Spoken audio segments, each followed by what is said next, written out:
Hey kids, it's Miss Sudie. It's art day again. So missing you guys. I'm going to put the two projects with Picasso and Mootisse together in a really fun book that I'm going to read to you called When Pigasso Met Mootisse. I hope you get the humor in this, because in this book Picasso is a piggy and Mootisse and is a bull. I think he's a bull. Okay, I love the pictures. All right, let's read this book because it's so cute. When Pigasso Met Mootisse by Nina Laden. There was once a young pig named Pigasso. While the other piglets rolled in the mud and played games, Picasso painted.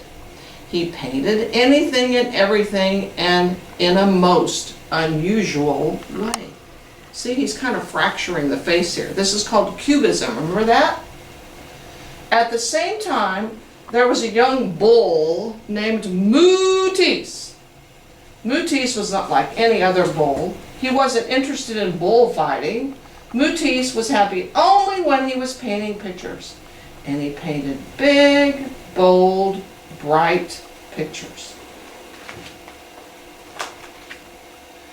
In time, word of Picasso's talent spread throughout the pig provinces.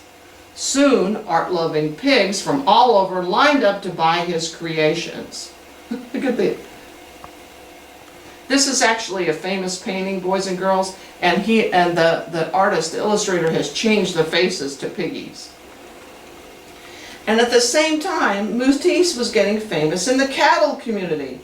There weren't many households that didn't own a moosterpiece. That's another very famous painting in school.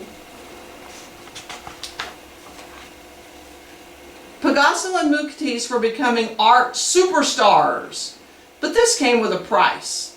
Everybody wanted to see them. Art buyers, art sellers, art students, art historians, art groupies. It was an art attack.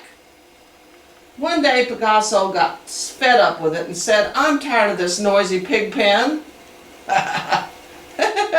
At the same time, Mootisse declared, "I'm sick of this crowded cow town." Needing a change, they both decided to look for a peaceful place where they could paint without distraction. Look at the faces. Great.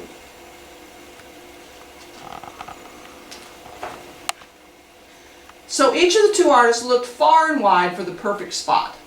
Picasso found a lovely farm looking towards the east. Mootisse found a handsome farm facing the west.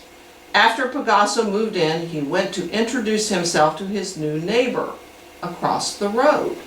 And these houses are in the style of the two artists. You'll see the cutouts here. And with the Picasso, here's Pigasso and Mootisse. And look at the painting. See, it's done in that cubistic style.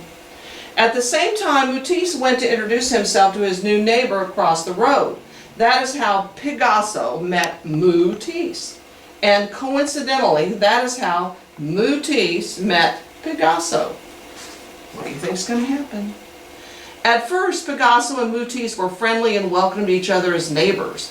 But soon, things began to change.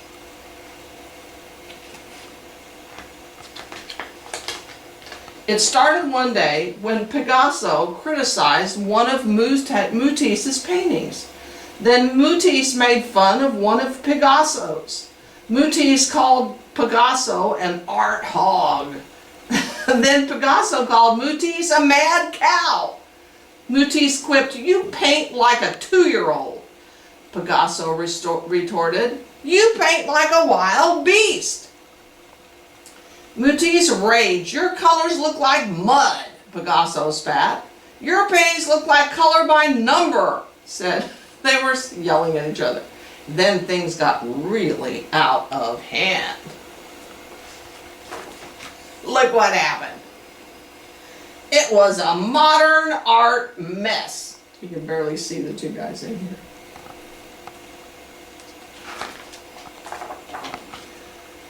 Pigasso stormed into his house. "That Mootisse doesn't like my art," he huffed. "Well, I'll show him."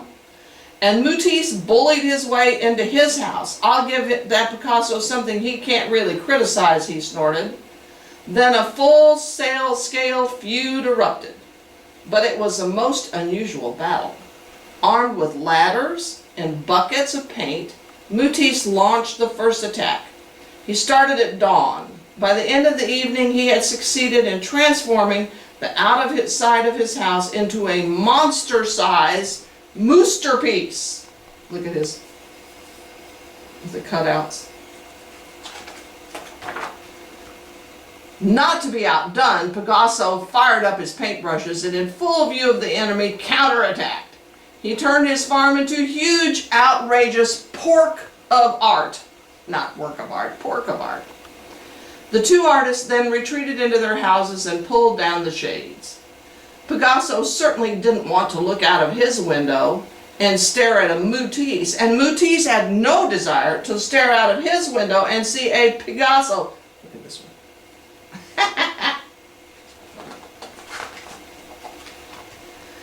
This presented a problem. There seemed to be only one solution. Without a word to each other, Pigasso and Mootisse began to build a huge wooden fence down the middle of the road. Look at this cool way the artist has shown you how he's hammering. At first, Pigasso and Mootisse seemed satisfied. Both artists went back to painting by themselves, but after a while Pigasso was surprised to find that he missed that bull-headed Mootisse. At the same time, Mootisse found his studio empty without the presence of his pig-headed Pigasso. Pigasso pondered. That Mootisse isn't such a bad artist. He has some interesting ideas. Mootisse moaned. That Pigasso may not paint like me, but he knows what he's doing. See, are they learning to appreciate each other? However, being naturally pig-headed and bull-headed, neither artist knew how to apologize to the other, so they did what they do best. They let their paintbrushes do the talking. Pigasso painted on one side of the fence, and Mootisse painted on the other side of the fence. It was strangely quiet when they were done. Then, curious what to see Mootisse had been doing, Pigasso sprinted around to the other side. At the same time, Mootisse galloped over to Pigasso's side.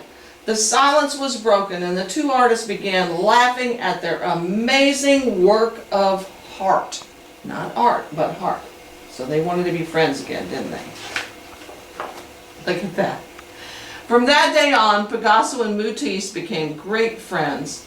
They happily took down the fence and shared their different views. A few months later, a big museum bought the fence. Pigasso called his side when Pigasso met Mootisse. Mootisse called his side when Mootisse met Pigasso. The critics called it incredible. See, the Museum of Modern Art, and here's their painting on the fence. Now, they did, the true story, this of course is a story that's made to make it fun, but the true story is that they were friends, and they did squabble with each other at times. And this is the art, this is the illustrator's picture of Picasso and this of Mootisse. And they did squabble back and forth some, but they were very friendly to each other, and they collaborated, they worked together, they inspired each other, just like we do here in the Acorn Kindergarten. We look at each other's work and we get inspired, and we try that. So I hope you enjoyed this book about Pigasso and Mootisse, where we have put together the two artists, Pablo Picasso and Henri Mootisse. See what you can do. Can you make a face and fracture it like we did our Mootisse cutouts? I bet you can. Send me a picture. I want to see what you do. Bye. Bye, kids.